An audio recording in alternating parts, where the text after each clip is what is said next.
Hi everyone, আমি চলে এসেছি আমার আজকের ভিডিও নিয়ে। তো আজ সকালে আমি একটি ভিডিওতে গাছ দেখিয়েছিলাম যে গাছটা বাড়িতে রাখা ভীষণ ভালো, সেটা নিয়েই এখন বলবো। তো প্রশ্ন হচ্ছে ওটা কী গাছ ছিল? ওটা ছিল রুদ্রাক্ষ গাছ। রুদ্রাক্ষ নিশ্চয়ই তোমরা সবাই চেনো। রুদ্রাক্ষের মালা অনেকে গলায় ধারণ করেন, আর বাচ্চারা রুদ্রাক্ষ পরলে মন শান্ত হয়, বা অনেক গুণাগুণ কিন্তু রুদ্রাক্ষের আছে। তো যাই হোক, এই শিব ঠাকুরের একটা প্রতীক হিসাবে বা শিব ঠাকুরের আরাধনা কিন্তু আমরা এই রুদ্রাক্ষ দিয়ে করে থাকি।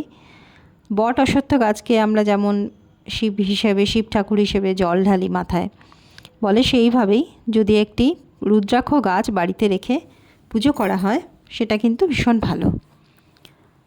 আর এটা একটা গুড ভাইবস তৈরি করে বাড়িতে। এবার দেখো, এটা যার যার বিশ্বাস, কেউ বিশ্বাস করতেও পারো, কেউ নাও করতে পারো। তবে একটা গাছে কিন্তু অনেক রকমের রুদ্রাক্ষ হয়, 38 রকম রুদ্রাক্ষ হতে পারে একটা গাছে।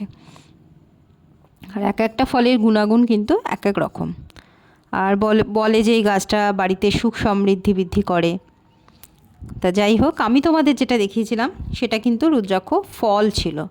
প্রথম যখন ফুল থাকে, সাদা রঙের ফুলে গাছটা ভরে থাকে, পরে ফল এবং রুদ্রাক্ষ হতে অনেক সময় লাগে।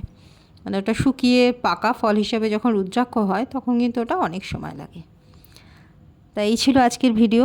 তোমরা এই গাছ একটা বাড়িতে লাগাতেই পারো, এটা তোমাদের যার যার ইচ্ছে।